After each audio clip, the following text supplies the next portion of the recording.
हरे कृष्णा। कामिका एकादशी मनुष्य की सारी इच्छाएं पूरी करती है। ये एकादशी हर साल श्रावण महीने की कृष्ण पक्ष में आती है और गुजरात, महाराष्ट्र और दक्षिण भारत के कुछ हिस्सों में आशा महीने की कृष्ण पक्ष में भी होती है। यह कामिका एकादशी इंसान को जन्म मरण के बंधन से मुक्त होने का रास्ता दिखाती है। इस एकादशी की महत्ता बताते हुए ब्रह्मा जी खुद नारद मुनि से कहते हैं कि श्रावण महीने की कृष्ण पक्ष की एकादशी को कामिका कहते हैं। इस एकादशी का सिर्फ याद करना भी वाजपेयी यज्ञ का फल देता है और इसका पालन करने से और इस दिन भगवान श्री कृष्ण की पूजा करने से जो फल मिलता है वो गंगा, काशी, नैमिषारण्य और पुष्कर जैसे पवित्र स्थलों में भी नहीं मिलता। जो इंसान कामिका एकादशी का नियम से पालन करता है उसे पूरी धरती दान करने जितना फल मिलता है। और ये एकादशी बहुत जल्द आने वाली है, यानी 21 जुलाई 2025 सोमवार को। इसके अगले दिन यानी 22 जुलाई 2025 मंगलवार को सुबह 5:38 से लेकर 7:08 बजे तक पारण करने का समय रहेगा। इस निर्धारित समय के अंदर ही एकादशी का रन करना बहुत जरूरी होता है। तो चलिए आज के इस वीडियो में हम जानते हैं कि आने वाली कामिका एकादशी का व्रत कैसे रखा जाता है। आइए जानते हैं। आज के इस वीडियो की शुरुआत करते हैं। एकादशी व्रत का असली मकसद है भगवान श्री कृष्ण के प्रति सच्चा प्रेम और भक्ति बढ़ाना। स्कंद पुराण में लिखा है कि अगर कोई शुद्ध भक्तों के साथ रहकर एकादशी का व्रत रखे तो उसे धर्म, अर्थ, काम और मोक्ष ये चारों मंजिलें आसानी से मिल जाती हैं। लेकिन फिर भी ये सारी चीजें उसके लिए कम मूल्यवान लगने लगती हैं। तब उसे भगवान श्री कृष्ण के प्रति सच्ची और पवित्र भक्ति का एहसास होता है। इसलिए हर इंसान को यह व्रत जरूर करना चाहिए। देवशयनी एकादशी का व्रत जरूर रखना चाहिए। जो भी लोग इस एकादशी का व्रत रखते हैं उनके लिए सबसे जरूरी काम है अपने शरीर और मन को साफ सुथरा रखना।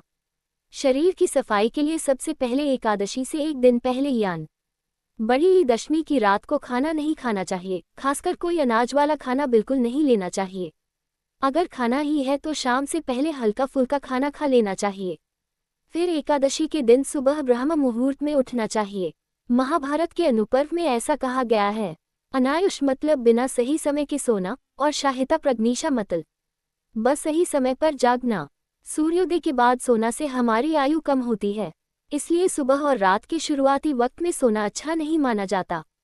इसलिए एकादशी के दिन सुबह ब्रह्म मुहूर्त में उठकर नहाना धोना और खुद को साफ सुथरा कर लेना चाहिए।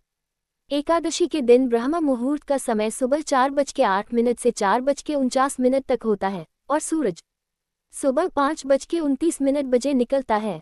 इसलिए कोशिश करें कि ब्रह्म मुहूर्त में उठकर अपने सुबह के काम निपटा लें। उसके बाद घर में भगवान की मंगल आरती करें। अगर घर में नहीं कर सकते तो मंदिर जाकर कर सकते हैं, जहां सुबह 4:30 बजे भगवान की मंगला आरती होती हो। अपने आसपास के किसी भी मंदिर में जा सकते हैं। अगर ये भी संभव नहीं है तो घर बैठकर ऑनलाइन मंगला आरती जरूर देखिए। हर इसन के मंदिर में सुबह 4:30 बजे मंगला आरती होती है।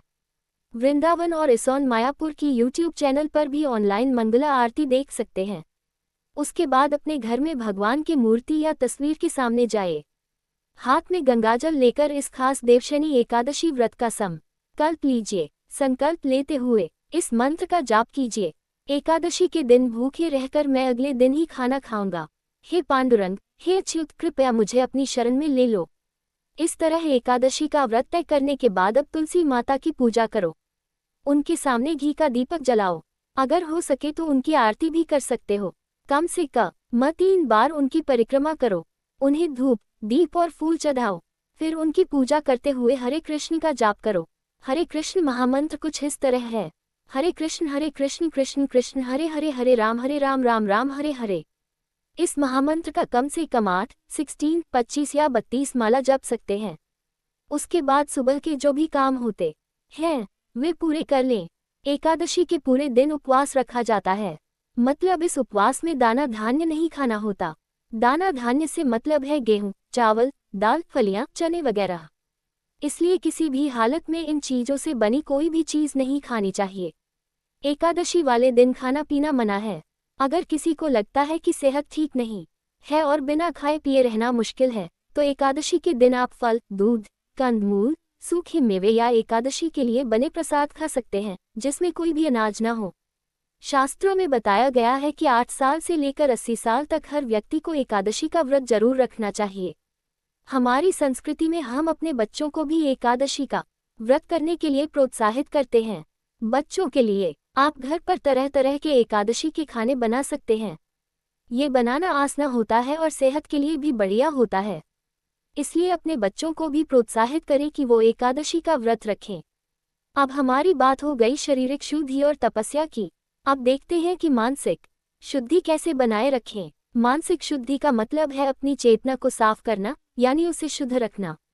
इसके लिए आप दिन भर हरे कृष्ण महामंत्र का जप करते रहें। पूरा दिन भगवत गीता और श्रीमद् भागवत जैसे पवित्र ग्रंथों का पढ़ाई करें। जितना हो सके भगवान की कथाएं सुनते रहें। हमारे चैनल पर आपको भगवान श्री कृष्ण और भगवान जगन्नाथ जी की बहुत सारी सुंदर कहानियां सुनने को मिलेंगी। आप उन्हें भी सुन सकते हैं। एकादशी के दिन ज्यादा सोना वर्जित है। झूठ बोलना, ठीक समक्ष घी का दीपक प्रज्वलित करें, धूप अगरबत्ती करें, उनके समक्ष बैठकर हरे कृष्ण महामंत्र का कीर्तन करें और फिर अगले दिन द्वादशी के समय पर निर्धारित समय के अंदर इस देवशयनी एकादशी व्रत का पारण करें। वैसे तो एकादशी की रात्रि में जागरण करने के लिए हमारे शास्त्रों में बताया गया है। अगर आप सरलता से शांति से जागरण कर सकते हैं तो आप अवश्य जागरण कीजिए। लेकिन अगर आपको लगता है कि आप जागरण नहीं कर सकते तो कोई बात नहीं, आप विश्राम भी कर सकते हैं और फिर अगले दिन प्रातः काल में फिर से ब्रह्म मुहूर्त में उठकर स्नान इत्यादि से स्वच्छ होकर भगवान की मंगला आरती कीजिए अथवा उसका दर्शन कीजिए और फिर निर्धारित समय के अंदर इस एकादशी व्रत का पारण कीजिए। पारण करने से पहले किसी सुयोग्य ब्राह्मण या फिर वैष्णव को दान भी दीजिए और उसके बाद अन्न प्रसाद के साथ, जो कि भगवान को अर्पित हो, सी के साथ अपना एकादशी व्रत पूर्ण कीजिए और इस प्रकार से आप चातुर्मास में आने वाली इस मंगलमय शयन एकादशी का पालन कर सकते हैं।